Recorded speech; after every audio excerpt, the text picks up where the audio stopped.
어느 때보다 이 설교를 준비하면서 심장이 쿵쾅거렸습니다. 왜요? 아내에게 해야 되기 때문에 그렇습니다. 남편들 무슨 마음인지 아시죠? 예, 아내에게 때문에 그렇습니다.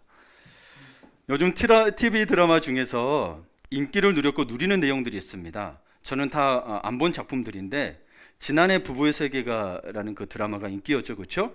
거기에 부부의 사랑, 부부의 증오, 복수에 대한 것들이 있습니다. 그리고 펜트하우스가 최근에 또 유행이라고 그러더라고요. 사교육 이야기를 통한 부모의 어그러진 자식 사랑 이야기이기도 하지만 그 옆엔 부부들의 사랑 이야기가 숨겨져 있다는 그 기사를 봤습니다. 그래서 또 부부 이야기가 들어있는 거죠. 또 결혼 작사 이혼 작곡이라는 드라마가 있더라고요. 거기는 30대, 40대, 50대 부부를 설정으로 그들이 진실한 사랑을 찾아가는 과정에서 부부의 불협화음을 다루었다고 합니다. 특별히 여러분 아시겠지만 30대, 40대, 50대를 여기에서 대표하는 게 뭐냐면 30대 여러분 혹시 딩크족이라고 들어보셨어요? 딩크족이라고 그래요. 좀 들어보셔야 돼요. 딩크가 영어로 DINK인데 더블 인컴, 노 키즈라는 뜻입니다. 맞벌이 부부인데 아이를 못 갖는 게 아니고 아이를 안 갖고 결혼 생활을 하는 거예요. 이걸 딩크족이라고 그래요. 그리고 40대들은 보면은 그 자신들의 원가족의 비밀을 품고 사는 부부들이래요. 원가족이 뭐예요? 자신의 부모, 형제들의 가족들의 비밀을 안고 사는 부부고 50대는 사랑에 배고파 불륜으로 가는 부부들에 대해서 이야기를 하고 있답니다. 근데 모두 다 보편적이지는 않지만 여러분 실제로 사회적으로 일어나고 있는 일들입니다. 그래서 사람들의 관심을 끌기에 충분한 내용들이죠.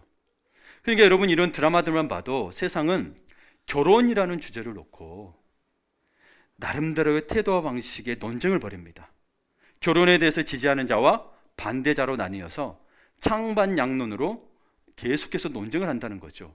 이거는 죽을 때까지 해야 되는 것 같아요. 세상이 그렇다라는 거예요. 또 여러분 이 결혼이라는 주제는 세상에서 흔히 우스갯소리로 다뤄지기도 합니다. 여러분도 느끼실 텐데 이 개그맨들이 모두 그런 건 아니지만 개그맨들이 웃길 이야기가 없을 때는 흔하게 결혼관계, 남편과 아내 관계를 끄집어내서 웃기곤 합니다. 예를 들어서 사이가 좋음에도 불구하고 뭐 언제 아내하고 키스했어 그러면 가족 간에는 키스하는 거 아닙니다. 이런 식으로 부부관계 결혼관계들을 계속해서 웃기려고 하고 노력을 합니다. 회사에서 퇴근한 남편이 아내에게 약간 미안한 듯 말했습니다.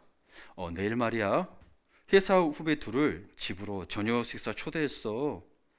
이 말을 들은 아내는 눈을 동그랗게 뜨며 남편을 올려다보았습니다. 뭐라고요? 아니 한마디 상의도 없이 당신 마음대로 하면 어떡하자는 거예요? 코딱지만한 집에다 나는 요리도 할 줄 모르고 손님 오는 거 싫어하는 거 당신도 알잖아요. 그러자 남편이 시큰둥하게 말했습니다. 그거야 알지. 그래서 남편의 말에 아내는 더 화가 난 거예요. 아니 뭐라고요? 다 알면서 왜 초대한 거예요? 왜 초대했냐고요? 그래서 남편이 말했습니다. 그 녀석들이 결혼하고 싶다고 바보 같은 소리를 자꾸 하잖아. 못 알아들으셨어요? 그렇죠? 이걸 보여주기 위해서 그런 거죠. 뼈 있는 유머죠. 그렇죠? 이 부부에게 결혼이란 무엇일까요? 여기에 결혼관이라는 게 있을까요? 그러나 우리 그리스도인에게는 결혼관이 있습니다. 기독교의 결혼관은 세상의 관점과는 본질적으로 다르다는 것을 깨달아야 합니다. 이미 부부 되신 분들은 혹 부부 되실 분들은 이걸 아셔야 합니다. 그래서 우리가 첫 번째로 볼 게 기독교의 결혼관입니다. 대다수의 사람들의 결혼관은 육체의 매력과 성적 만족에 근거하다 보니 결혼이 인간의 욕구를 채우기 위한 합법적 수단으로 전락해버리고 말았습니다. 그래서 오늘날 이혼율이 급증하는 것 또한 결혼이 그런 수단으로 전락해버리는 경우가 너무 많다라는 보고가 있습니다. 뭐예요? 자기 욕구를 채우기 위한 합법적 수단이 됐다라는 거예요. 근데 여러분 이렇게 되는 배경 중에 하나가 인류학이라는 게 있습니다. 앤스로폴로지라는 그 인류학이라는 게 있는데 인류학은 결혼을 인간의 합의, 인간의 제도 장치로 봅니다. 이게 무슨 말이냐면 인간이 짐승과 큰 차이가 없는 시대에 살았었어요. 그래서 사람들은 난잡하게 서로 관계를 맺었고 짐승처럼 행동했다는 거예요. 그러나 인간이 발전하고 진화하기 시작하면서 짐승 같은 난혼이라는 인류학 용어가 있습니다. 이게 무슨 말이냐면 원시 사회에서 일정한 부부 관계가 없이 무질서하게 행한 성적인 결합 상태를 난혼이라고 합니다. 그래서 이 짐승 같은 난혼이 온갖 혼란과 어려움이 발생시키는 것을 알게 되었다는 거죠. 그래서 일정한 사회적 합의가 필요하다는 것을 깨닫게 됐대요. 인류가. 예. 그래서 오랜 시간의 시행착오를 거쳐 그 지혜로 문명을 일으켰고 마침내 일부 일처제가 가장 건전하고 옳고 선하다는 결론에 도달했다는 겁니다. 여러분, 이거에 맞게 느껴지면 큰일 납니다. 이게 이처럼 인류학은 뭐를 보고 결혼을 어떻게 보고 있냐면, 인류학은 결혼이 사회 발전의 산물이며 인간이 발견한 제도로만 설명한다는 거죠. 사회 발전의 삶은 결혼이 진화했다라는 거예요. 인간의 남녀가 살다 보니 예전은 그러지 않았는데 결혼으로 진화하게 됐고 이게 가장 좋다라고 나오게 됐고, 그리고 이걸 인간이 좋게 만드는 제도로만 설명하고 있다는 거예요. 인간이 하나님이 주신 결혼이 아니라는 거죠. 결혼이 하나님이 주셨다는 게 아닌 거예요. 물론 창조론과 비교할 건 아니지만 실제로 이 그리스도인 중에 이런 견해를 가지고 있다는 사람들이 있습니다. 그런데 여러분, 이 인류학적인 결혼에 대한 이 사고는 근본적으로 올바른 결혼관이 아닙니다. 사실 갈등을 오히려 더욱 조장했다라는 문제점을 가지고 있다는 기록이 있습니다. 실제로 그러고 있고요. 무슨 말이냐면, 이런 결혼관을 갖고 한 결혼은 남편이 권세를 가지고 아내를 노예처럼 부렸고, 아내들은 원망과 적대감이 가득 차 있으면서도 사회 구조가 그러하니까 순종하는 척 했다는 것입니다. 예. 이게 그런 거예요. 인류가 어떤 결혼에서 진화적인 측면에서 보게 되면 그렇다라는 겁니다. 그럼 힘 있는 사람이 권세를 갖게 되고 힘없는 자에 대해서 마음대로 행하게 되죠. 그러면 힘없는 자는 뭐겠어요? 거기에 결혼관계가 들어가 있으니, 부부관계가 들어있으니 거기에 원망과 적대감이 가득 찰 수밖에 없다라는 거죠. 부부 유머인데요, 현대 세상의 결혼관이 담긴 우픈 유머입니다. 웃어야 될지 여러분 아파야 될지 한번 들어보세요. 제목이 메르세데스 벤츠를 탄 사내의 비애입니다. 예. 3명의 사내가 죽어서 같은 시간에 심판의 문에 들어서게 됐어요. 그래서 그들의 심판을 담당한 성 베드로가 우리 그 천국문 열쇠를 가지고 있잖아요. 첫 번째 사내에게 물었어요. 아내 외에 다른 여자와 바람 피운 적이 있습니까? 전혀 없습니다. 저는 다른 여자에게 눈길 한번 준 적이 없습니다. 베드로가 고개를 끄덕이며 말했습니다. 훌륭하군요. 여기 메르세데스 벤츠 S클래스를 줄 테니 타고 가십시오. 두 번째 사내도 같은 질문을 받았습니다. 두 번째 사내는 저는 잠시 외도를 했지만 뉘우치고 아내에게 용서를 빌었습니다. 그것뿐입니다. 베드로는 고개를 끄덕이고 손가락으로 차를 가르쳤습니다. 저기 소나타를 타고 가시게나. 세 번째 사내의 차례가 되었습니다. 이 사내는 이렇게 이야기합니다. 솔직히 말씀드려서 저는 여러 명의 여자와 바람을 피웠습니다. 평생 다른 여자가 있었습니다. 그랬군. 그래, 자네는 티코를 타고 가게. 두어 달이 흐른 뒤 두 번째 사내와 세 번째 사내는 먼저 떠난 첫 번째 사내의 메르세데스 벤츠가 어느 술집 앞에 세워져 있는 것을 발견했습니다. 들어가 보니 이 첫 번째 사내가 고주망태가 돼가지고 테이블에 머리를 박고 막 괴로워하고 있는 거예요. 막 그러면서 괴로워하고 있는 거예요. 그래서 이 두 번째와 세 번째 사내가 아니 이게 무슨 일인가? 자네는 메르세데스 벤츠를 타고 신나게 천국 여행을 즐길 줄 알았는데 도대체 무슨 일이 있었나? 그 남자가 말합니다. 첫 번째 남자가 오늘 아내를 봤네. 축하하네. 아내를 봤으니 좋은 거 아닌가? 근데 왜 그런가? 내 아내는 세발 자전거를 타고 다니더라고. 이해하세요? 예, 이해 못하셔도 다시 못합니다. 육체적 매력, 성적인 만족에 근거하고 낭만적이기만을 바라는 세상의 결혼관은 우프입니다. 여러분, 유머에도 보면 이 부부관계 유머가 굉장히 많습니다. 근데 다 세상적 결혼관이 들어가 있습니다. 20세기 최고의 설교가요, 복음주의 지도자인 마틴 로이드 존스 목사님은 기독교의 결혼관은 전적으로 신구약의 성경의 가르침에 근거해야 한다. 바울은 그리스도의 가르침과 구약 성경을 바탕으로 논의를 전개한다. 따라서 그리스도인을 자처하는 사람은 내가 생각하는 결혼관은 이것입니다 라는 식으로 말해서는 안 된다. 오히려 성경은 결혼에 관해 무엇을 가르치는가라고 물어야 한다고 그리스도인의 결혼생활이라는 책에 기록하고 있습니다. 이 말이 무슨 말이냐면 기독교의 결혼관은 처음부터 출발점이 완전히 다르다는 것입니다. 근데 신앙생활을 하고 있는데 결혼관은 세상적 결혼관을 살고 있는 부부들이 참 많다는 겁니다. 바울은 남편과 아내의 문제를 이렇게 막 직접적이고 즉각적으로 다루지 않았습니다. 그의 방식에 따르면 우리 그리스도에 있는 부부는 부부 문제가 있을 때는 항상 우회적으로 접근해야 한다고 가르칩니다. 그래서 먼저 성경에 이런 종류의 문제를 다루는 원리나 교리가 나오는가 물어야 합니다. 그래서 바울의 오늘 이 교리도 사실은 구약에서 온 것입니다. 이 부분만 또 이야기하자면 여러분, 그래서 한 시간이 더 필요하니까 그러지는 못하지만 하여튼 바울은 성경에 있는 창조 질서에 따라서 이야기를 하고 있는 겁니다. 그러니 여러분, 부부 문제는 특히나 문제가 대두되었을 때 그 문제 자체만 생각하고 막 직접 달려들어서 급하게 해결하려고 하지 마십시오. 그러다 보면 한쪽 편만 자꾸 자기 주장만 하게 되죠. 그렇죠? 서로 편파적으로 치우치게 됩니다. 예. 네가 틀렸잖아, 내가 맞잖아 되죠. 만약 그렇게 한다면 여러분, 이미 실패는 불을 보듯이 뻔하죠. 많이들 경험하셨죠? 예, 뭐 누구 남말할 게 없죠. 다 부부들은 다 많이 경험을 하셨을 거예요. 그래서 바울은 그런 편파적인 태도를 방지하기 위해 양쪽 모두를 주께 복종시킵니다. 21절을 봅니다. 함께 읽겠습니다. 그리스도를 경외함으로 피차 복종하라. 그래서 여러분, 두 번째로 이야기하고 싶은 게, 제가 뭐 아내들에게 주신 말씀이 있어서 하고 있는데 그거 안 하고 먼저 계속 하고 있는 이유가 있어요. 그게 목적이 아니에요. 보세요. 그리스도를 경외함으로 피차 복종하라. 이게 두 번째 저의 말씀의 주제입니다. 그리스도를 경외함으로 피차 복종하라. 이것이 바울의 방법이에요. 그리스도를 경외한다는 원리에 근거하고 있는 거예요. 이거는 성경의 전체적인 원리입니다. 일반적인 원리에서 가져와서 여러분 결혼에 접목시키고 있는 거예요. 그렇게 말한 뒤에, 피차 복종하라고 말한 뒤에 22절에 아내들이여 자기 남편에게 복종하기를 주께 하듯 하라고 말했습니다. 바울은 결혼이라는 주제를 그리스도를 경외하는 태도에서 비롯돼야 한다는 성경적 원리를 제시하고 있습니다.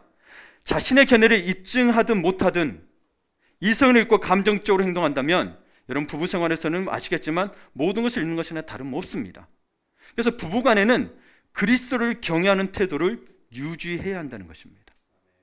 내 감정만 막 가지고 하는 게 아니고, 그리스도는 어떻게 해야 된다? 그리스도를 경외함으로 피차 복종하는 이 그리스도를 경외함의 자세를 계속 유지해야 한다는 겁니다. 이게 말씀이라는 거예요. 바울은 시시비비를 가리기 전에 양쪽 모두가 주님께 자신을 복종시켜야 한다는 거죠. 싸움을 할 때 여러분, 우리가 직접적으로 막 그러잖아요. 너는 그렇고 나는 그렇잖아요. 그러지 말고 내가 정말 그리스도 경외함으로 복종하고 있는지를 먼저 보라는 거예요. 양쪽 모두 그런 주님께 자신을 복종시키는 태도를 취한다면 서로 겸손한 태도로 논의를 이렇게 이야기할 수 있겠죠? 예, 그럴 수 있는 겁니다. 이런 방식은 참으로 큰 차이를 가져오게 됩니다. 여러분의 사랑하는 자녀들이 부모의 영향을 받는 것을 고려해 보더라도 부부는 서로 탓하기보다는 그리스도를 경외하기를 위해 말씀과 기도에 힘써야 한다는 거죠. 그냥 여러분, 그 순간에 부부가 문제로 싸우게 될 순간이 왔어요. 그러면 그 순간에 그냥 그리스도 경외가 바로 되던가요? 아니죠. 기도와 말씀 가운데 거하지 않으면 안 된다니까요. 그런데 그것 빼고 자꾸 부부간에 잘 지내려고 해요. 안 돼요. 다툼이 있어요. 그러다 보면 안 다투려 하다 보니 말도 안 하게 되죠. 그래서 TV도 보게 되면 문자로만 서로 대화하는 부부들도 있더라고요. 여러분, 이게 그래서 부부 생활에 어떻게 그리스도를 경외함으로 한다는 게 어떤 의미냐면, 한쪽이 서로 교양이 없는 말, 욕을 할 수도 있어요. 사용하더라도 즉시 반격하지 말고 겸손한 태도를 유지해야 합니다. 우리 지나간 과거의 부부 생활을 해보세요. 여러분, 욕들 하셨죠? 소리 질렀죠? 예. 반격하지 말고 겸손한 태도를 유지하는 것이 그리스도를 경외함의 자세라는 것입니다. 어떤 어려운 문제라도 겸손한 태도로 풀어나가려고 노력한다면 참으로 많은 것이 바뀔 것입니다. 이 원리는 여러분, 비단 남편과 아내의 문제만 적용되는 게 아니라 다양한 문제를 해결하는데 여러분, 이게 적용이 되는 거죠. 그렇죠? 일반적인 원리가 그랬대요. 성경 일반적 원리가 그래요. 근데 우리는 일반적 원리를 제외하고 자꾸 부부관계를 부부관 사이에서만 해결하려 한다는 거죠. 남들은 몰라도 돼. 남들은 모를 수 있죠. 그러나 이야기하고 있잖아요. 성경에 그리스도를 경외함으로 피차 복종하라. 그래서 그리스도께 대한 복종은 아내들이여 남편에게 복종하라고 했지만, 사실은 아내들을 비롯해 그리스도인이라면 남편도 모든 남녀도 지켜야 할 절대 의무인 거예요. 예. 그리고 이제 이야기하는 거예요. 세 번째, 아내들이여 자기 남편에게 복종하라. 먼저가 아내들이나 남편에게 복종하라는 게 아니에요. 그리스도에게 경외함으로 피차 복종하라의 일반적인 원리 안에서 그 다음에 이야기하고 있는 거예요. 여러분, 우리는 성경의 권위를 존중하시죠? 그렇죠? 우리 자신의 견해를 주장하지 않습니다. 성경 앞에서. 그래서 우리의 목표는 성경의 가르침을 이해하는 것입니다. 무슨 말일까? 우리는 야당이나 여당처럼 양편으로 나뉘어서 공방을 하는 것이 아니라 서로 협력해야 합니다. 아내와 남편, 부부 사이는 더더욱 그렇다는 거죠. 아내들이여 자기 남편에게 복종하기를 주께 하듯 하라. 이것은 아내들에게 주신 특별한 말씀이고 명령입니다. 이게 명령어로 되어 있어요. 그런데 이 구절만 보고 아내가 먼저 남편에게 복종해야 남편이 사랑하는 거다 라고 보면 안 됩니다. 자꾸 남자도 이걸 가지고 여기서 네가 먼저 복종해, 내가 사랑할 수 있지, 이게 아니라는 의미예요. 예, 아내들이 먼저 남편에게 복종해라 이 말이 먼저 언급된 이유를 가지고 자꾸 그런 식으로 이야기하는데, 사실은 아내의 남편에게 복종의 이 의미는 아내에게라는 초점이보다도 바울은 복종의 문제를 다루고 있기 때문에 그렇습니다. 복종의 문제로 볼까요? 성경 보면 먼저 오늘 봤었던 21절의 말씀에 그리스도를 경외함으로 피차 복종하라 그랬죠. 그 다음 22절에 아내는 남편에게 복종하고 됐습니다. 그 다음 여러분 넘겨보시면 6장 1절에 자녀들아 주 안에서 너에게 순종하라, 이것이 옳으니라, 순종으로 나옵니다. 여러분, 그리고 6장 5절에 보게 되면 종들아 두려워하고 떨며 성실한 마음으로 육체의 상전에게 순종하기를 그리스도께 하듯 하라고 되어 있습니다. 자, 여러분, 이 시대가 고대 사회입니다. 거의 중세도 오기 전이에요. 그러면 여러분, 부모가 먼저 이야기하는 사회입니다. 자녀는 먼저 이야기 안 해요. 그 다음에 여러분, 종에 대한 이야기는 안 하는 거예요. 성경이니까 이야기하는 거지. 상전이 먼저 나와야 돼요. 근데 보세요, 자녀가 먼저 나오고 뭐예요? 종이 먼저 나오죠. 뭐의 문제이기 때문에? 복종의 문제이기 때문에 그래요. 근데 그래서 이 복종의 문제를 다루고 있는 거예요. 예. 그러니까 여러분, 이 아내들에게 주신 22절의 말씀을 옳게 이해해야 되는데, 이거는 많이 오해 소지가 있고 그런 오해가 빚어지고 있어요. 아내들이여 자기 남편에게 복종하기를 주께 하듯 하라는 것을 어떻게 오해하고 있냐면, 간접적으로도 많이 설교 가운데도 나타나는 게 아내들을 마치 종이나 노예처럼 해석하기도 한다는 거죠. 종이나 노예처럼 해석한다는 거예요. 그렇지만 여러분, 이 말은 아내들이여 주님께 복종하는 것과 똑같은 방법으로 남편에게 복종하라는 뜻이 아닙니다. 아내의 복종은 그렇게까지 아내의 의무로만 지켜야 되고 복종이 남편에게만 국한된 게 아니에요. 예. 자, 보세요. 그리스도께 대한 복종은 아내들을 비롯해 그리스도인이라면 남편이고 남녀를 불문하고 절대 지켜야 될 의무잖아요. 그렇죠? 그러면 우리 모두는 남편이든 아내든 다 예수 그리스도의 종입니다. 그리고 성경은 아내가 남편의 종이라고, 남편의 노예라고 가르치지 않았습니다.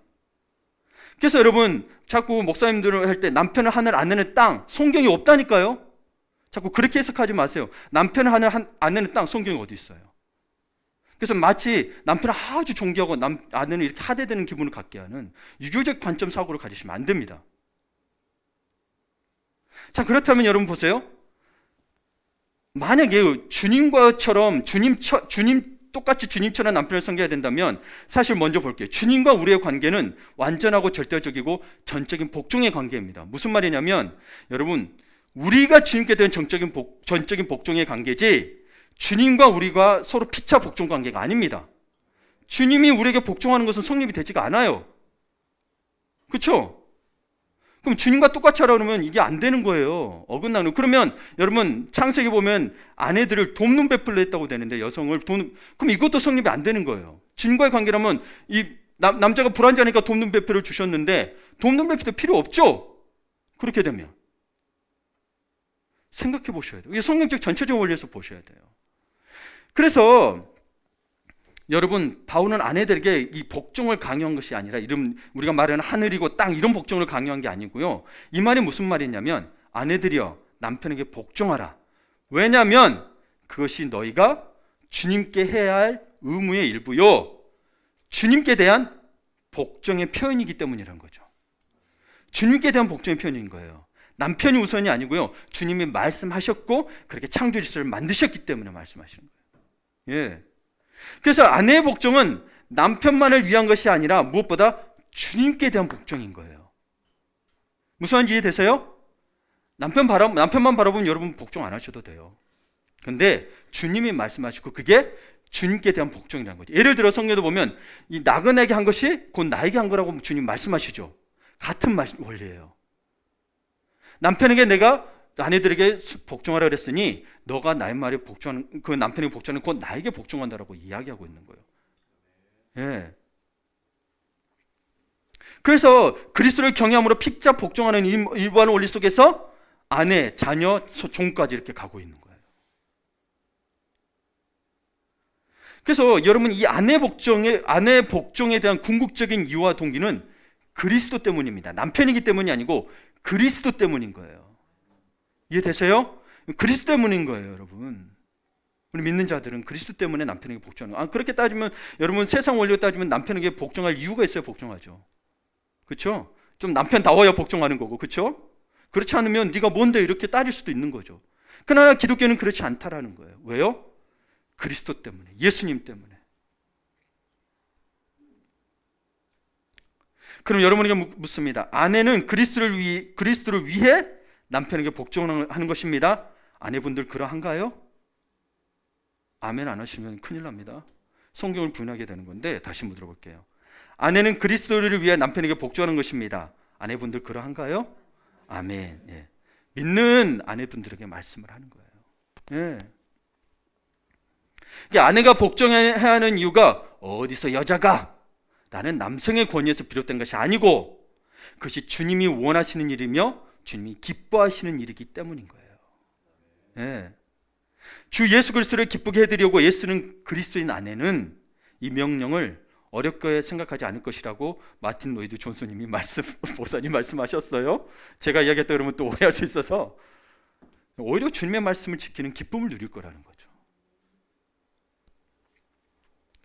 가정이 혼란스럽고 깨지는 이 세상에서 우리 그리스도인 아내들이 이런 기독교의 참 모습을 보여줄 수 있는 가장 좋은 기회가 된다는 거예요. 예, 세상 아내들이 하지 않는 여러분은 그리스도 때문에. 여러분 서로 자신의 권리만 주장하며 교만하게 구는 세상 부부들이 그리스도인 아내들의 행동을 보고 대체 뭐 때문에 그렇게 할 수 있어? 어떻게 남편이 그렇게 할 수 있어? 나는 절대 못해요 그러겠죠? 그렇게 하는 이유가 무엇입니까? 라고 묻게 만들 거예요. 그럼 그때 여러분 아내들 우리 한대빛 교회 아내분들은 나는 본래 타고난 성품이 착해서 이러시면 안 돼요. 내가 그렇게 행동하는 이유는 이것이 주님의 뜻이기 때문입니다 라고 대답하는 거예요. 그러면 복음을 전할 매우 훌륭한 기회가 된 것이죠. 우리 권사 모임에서 권사님이 그런 이야기를 하셨어요. 뭐 좀 지역사회 유력하신 분들이 모임을 가졌어요. 그런데 이 커피 미스 타는 게 있어도 본인이 타서 가다 줬대요. 그랬더니 다들 놀라더래요. 뭐 그런 것도 타주냐고. 다 가만히 앉아있는데 사모님 왜 그런 거 하시냐고 그러시더래요. 자기들은 그렇게 하지도 않는데 남편도 그렇게도 안 타준대요. 여러분 복음을 전할 기회인 거예요? 네, 우리는 교회에서 그런 생활을 하다 보니까 당연하게 저도 당연하게 생각을 했는데 그 이야기를 듣고 그렇지 않다는 걸 알게 됐어요. 여러분 이것이 바울이 아내들에게 복종을 권했던 이유예요. 바울은 모든 것에 복음에 영혼군에 초점이 맞춰져 있고 여러분도 아시다시피 이 결혼에 대해서 이야기의 핵심은 여러분 결국은 교회와 그리스도 관계를 이야기하는 거예요. 남편과 아내 관계를 이야기하는 게 아니에요. 그건 그냥 예표예요. 그래서 바울은 창세기와 창조 질서를 최우선적 근거로 삼았고 하나님은 남자를 창조하시고 여자는 돕는 배필로 허락하셨습니다. 남편과 아내는 각자 자신의 위치를 지키며 서로 사랑하고 존중하며 서로를 영화롭게 해야 합니다. 그것이 완전하신 그분의 계획이에요. 예. 우리는 이 계획을 올바로 받아들여야 되는데 여러분 그래서 여자를 돕는 배필로 허락하셨다는 것은 여자를 종처럼 노예처럼 이렇게 해석하는 분들이 아니고 남자가 부족해서 그래요. 예. 해보세요. 남자가 부족하니까 하나님이 아담을 창조하셨어요. 그 완전하심을 창조하셨는데 인간이 아담이라는 뜻도 인간의 뜻이거든요. 그게 인간의 뜻이 인간이 부족해. 돕는 배필이 필요하다고 하셔서 창조하신 거예요. 그래서 이 아내가 종이나 노예가 아니고 어떤 뭐 갈비뼈 뽑다 있어 뭐 이렇게 낮은 자의 위치가 아니고요. 남자가 부족해서 만드신 거예요. 근데 자꾸 갈비뼈에서 뽑았으니 남자보다 높으면 안 돼. 물론 그렇습니다. 그 이유를 설명을 합니다. 근데 그렇기 때문에 그를 우열로 관계로 보면 안 된다라는 거예요. 돕는 배필로서 존중을 하셔야 된다라는 거예요. 그럼 아내는 돕는 배필로서 역할을 하셔야 되는 거예요. 그리고 그래서 오늘 23절에 보게 되면 이는 남편이 아내의 머리됨이 그리스도께서 교회의 머리됨과 같으니 그가 바로 몸의 구주시라 그랬습니다. 23절 보시면 남편이 아내의 머리됨이 되어 있죠. 그러니까 여러분, 이게 뭐냐면 단순히 이걸 바울이 그냥 이야기한 게 아니고요, 이런 남편과 아내에 대한 그 질서의 문제에 있어서는 삼위의 하나님께서도 나타납니다. 근데 이 질서를 어떻게 하냐면 남자는 여자의 머리라 그랬단 말이죠. 그래서 마치 우열처럼 느껴지죠. 그렇죠? 그래서 남자는 하늘, 여자는 땅이라고 이야기하는 건데 그게 아닙니다. 고린도서 11장 3절을 보게 되면 같이 읽겠습니다. 그러나 나는 너희가 알기를 원하노니 각 남자의 머리는 그리스도시요 여자의 머리는 남자요 그리스도의 머리는 하나님이시라. 여기서 눈여겨볼 게 뭐냐면 그리스도의 머리는 하나님이시라는 구절인데, 성부와 성자와 성령께서는 모두 동등하며 영원하신 하나님입니다. 동등해요? 그런데 왜 성부가 어떻게 성자의 머리가 되시는 걸까요? 성부가 성자의 머리 되셔가지고 성부가 더 높으신 건가요? 아니요, 동등하다 그랬어요. 성경 보면 삼위의 하나님이에요. 높고 낮음이 없는 분이에요. 다 똑같은 하나님이세요.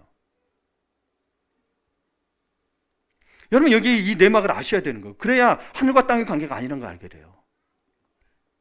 성자는 구원의 목적을 위해 하나님 아버지 성부에게 스스로 복종하셨고, 하나님신과 스스로 복종하신 거예요.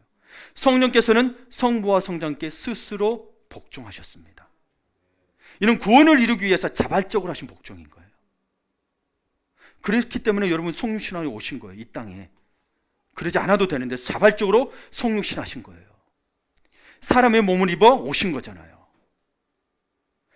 그래서 자발적인 복종은 구원 사역을 위한 필수 요건임을 알 수 있습니다. 자발적인 복종은. 그래서 성자께서는, 예수님께서는 제가 여기 있습니다, 저를 보내주시오 하고 스스로 자원하셔서 성육신하신 거예요. 성자께서는 성부와 동등한 권한을 버리시고 성부의 종이 되셨고, 성부께서는 그거를 받아주시고 그분을 보내신 거죠. 따라서 여러분, 바울의 말은 하나님이 그리스도의 머리신 것 같이 그리스도께서는 남자의 머리시며 남자는 여자의 머리이다. 그러므로 아내들이여 자기 남편에게 복종하기를 죽게 하듯 하라라는 뜻이 담고 있는 거예요. 그래서 이게 노예처럼 종처럼이 아니에요. 하늘처럼 땅처럼이 아니고 뭐예요? 자발적인 복종을 말하는 거예요. 그리스도께서 스스로 종이 되신 것처럼, 성육신하신 것처럼 여러분도 아내들이, 그러니까 아내들이 대단하신 거예요. 남편을 위해서 성육신하라는 거예요. 그럼 또 이럴 수 있습니다. 그리스도를 경외하는 남편이 있습니다. 그런데 아내가 남편보다 훨씬 더 유능해요. 그리고 많은 점에서 재능이 더 뛰어난 경우가 자주 있습니다. 교회 내에서도. 그런 놀라운 재능을 가진 아내가 자신보다 못난 남편에게도 복종해야 하냐고 따지듯이 묻는 경우가 있습니다. 그리스도를 경외하는 남편이에요? 믿지 않는 남편이 아니고. 이렇게 묻는 사람들에게 마틴 로이드 존슨 목사님이 이렇게 기록했습니다. 제가 읽어드릴게요. 그런 말은 한마디로 하나님을 대적하는 것과 같다.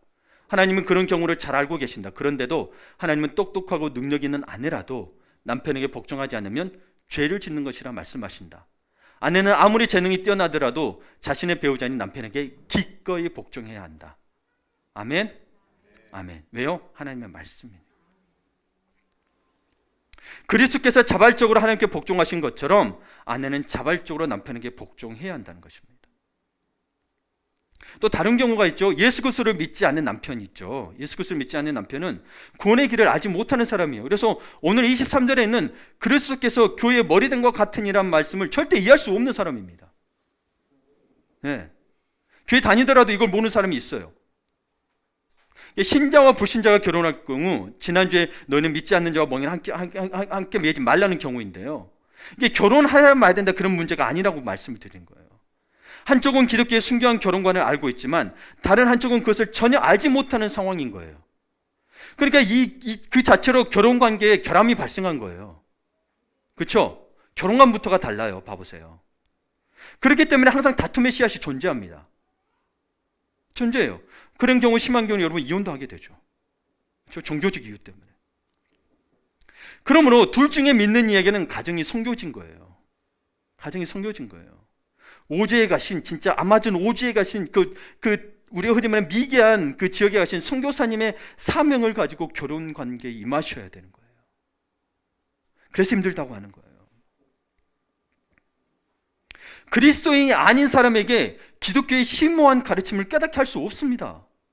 먼저 그런 남편들에게는 회개와 믿음의 필요성을 가르쳐야 할 필요가 있는 거죠. 지금 결혼관이 어떻고 해봐야 모르는 거예요.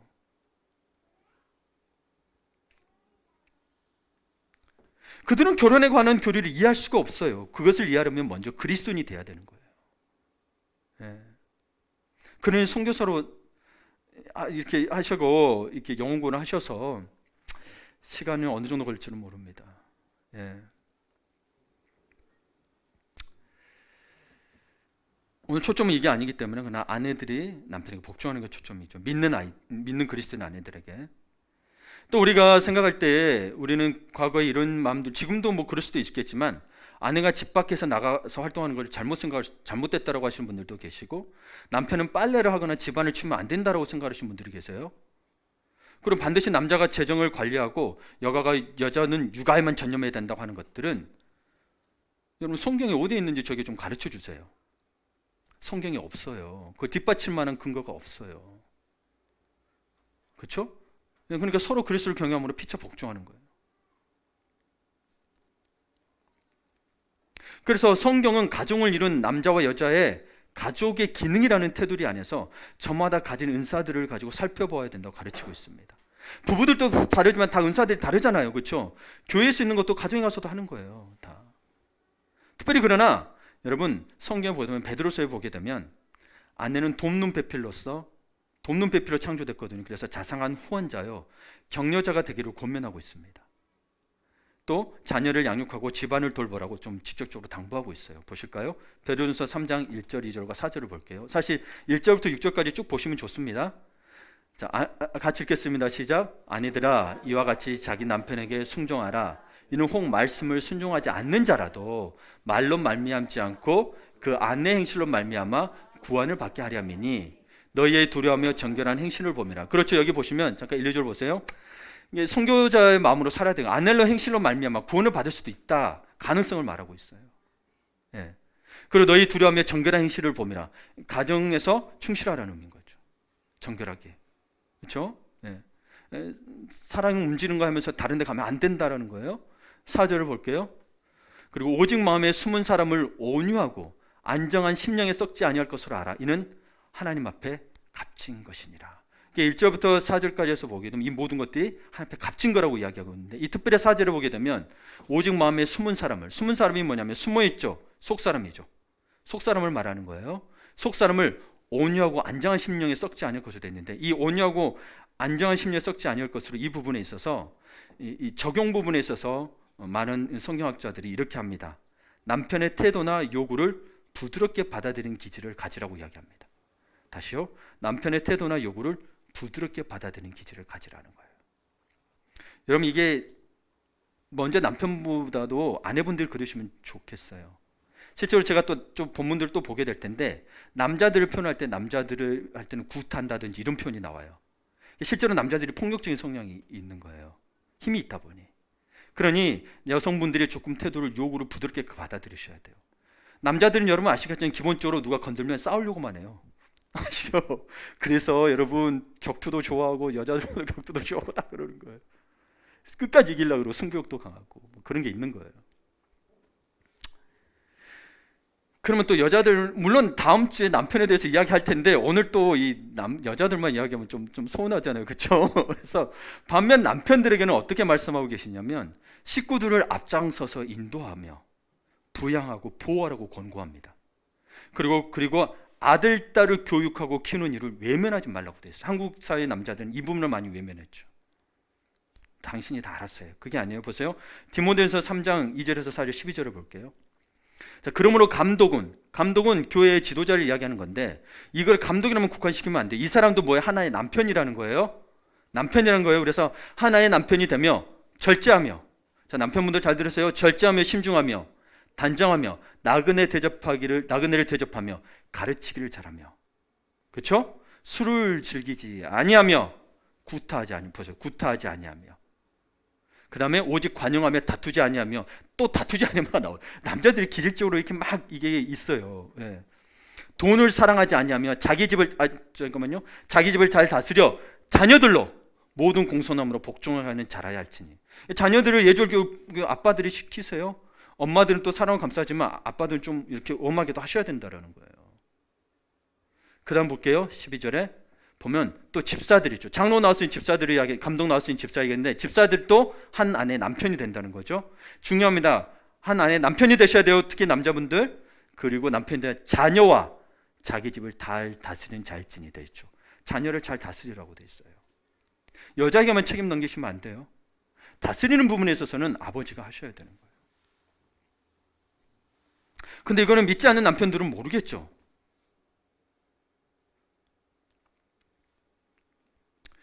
근데 여러분께서 그러다 보니 이제 여성분들이 또 집안일을 또 하고 힘쓰는 일 남자들이 바깥일도 하게 된 거예요. 그런데 이것을 지금 와서는 우리 하나님께서 창조 질서에 따라서 하신 것인데 이거를 자꾸 뭐래요? 남녀와 차별을 둔 우열의 개념으로 해석하는 경우가 있다는 거예요. 이게 조심하. 이게 그래서 남녀의 다툼을 조장하고 있는 건데 우열이 아닌 그러니까 생물학적인 성의 역할을 인정하고 받아들여야 된다는 겁니다. 그래서 이것을 받아들일 때 부족한 능력을 서로 보완하는 노력을 기울여야 하는 거죠. 여러분 근데 보시면 지금도 계속 성평등을 주장하고 남녀의 그 성평등을 주장하고 위치를 올려고 해야 된다고 막 이야기하지만 이게 참 애매한 게 많습니다. 제가 한 기록을 봤습니다. 노르웨이 성평등 지수가 상당히 높습니다. 유럽에 있는 노르웨이가. 근데 노르웨이 같은 경우는 2008년에는 성평등 지수, 남녀 성평등 지수 1위를 차지했어요. 지금도 상위권에 있는데 이 나라를 이렇게 연구를 해본 결과를 보게 되니까 남녀 누구나 직업 선택이 자유롭고 직업적인 편에서 성평등이 이루어진 것을 본 거예요. 이 성평등이 이루어졌다면 모든 직업에서 남녀 비율이 비슷해야 하는데 여성 비율이 엔지니어는 10%, 간호사는 여성 비율이 90%가 됩니다. 그래서 이 사람들이 인터뷰를 했더니 보니까 사실 보시면 직업별 남녀 분리 현상이 변화가 별로 없는 거예요. 성평등을 했음에도 불구하고 사회적인 위치도 똑같이 했음에도 불구하고. 그래서 이 사람들이 인터뷰를 한 걸 봤는데 남자들은 그래요. 나는 기계 만지는 게 좋고 그게 마음이 편해요. 그냥 이야기해요. 여자들은 이야기해요. 나는 사람 만나는 게 좋고 이렇게 사람과 만나서 이렇게 커피 마시고 하면서 때로는 쉬엄쉬엄 하는 게 좋다. 기계는 잘 모르겠다. 이러는 거예요. 그렇죠? 그러면서 그렇게 직업 분포도가 그렇게 나타났어요. 근데 어떤 사람이 이야기합니다. 그것에 된 것은 사회와 문화의 탓에 의해서 차별된 거다. 뭐예요? 어렸을 때부터 벌써 예를 들어서 장난감을 두고 남자 장난감, 여자 장난감 나누면서 이미 성적인 차별을 이루고 있다는 거예요. 뭐 하든 남자는 이렇게 하고 여자는 하고 이렇게 돼 있다라는 거예요. 이게 우열로 보게 된 거죠. 그런데 흥미있는 그 연구 결과가 하나 있는데 영국인 사이먼 바런 코엔 정신의학 교수님이 계시거든요. 이분이 신생아를 좀 대상으로 획기적인 실험을 했어요. 난 지 하루 정도 된. 네. 그러니까 그 결과를 보게 되니까 이게 오랜 생활 자료를 모아보니까 결과를 보니까 남자아이는 주로 기계적인 사물을 오래 쳐다보고 여자는 주로 얼굴을 오래 쳐다본다는 거예요. 100%는 아니지만 퍼센테이지가 높다라는 거예요. 그래서 이미 테스토스테론이라는 호르몬이 생물학적인 차이를 준다라고 과학적으로 이야기하고 있습니다. 차별이 아니라 성별에 의한 역할이 있다라는 거죠. 그럼에도 불구하고 이걸 갖다가 자꾸 그 차별로 문화적인 차이를 이야기하는 사람들은 생물학적인 이 근거를 무시합니다. 그거는 볼 필요 없다라고 자꾸 이야기합니다. 이 사람들이 이미 편견을 가지고 있죠. 무엇 때문인지는 모르겠습니다. 그래서 실제로 그래서 테스토스테론 수치가 높았던 아이일수록 공감 능력이 더 어려움을 겪는다고 합니다. 그러니까 우리 흔히 말하는 마초 남자들, 남자를 보면 여자들 마음은 그래서 잘 모르는 거예요. 공감 능력이 부족하대요.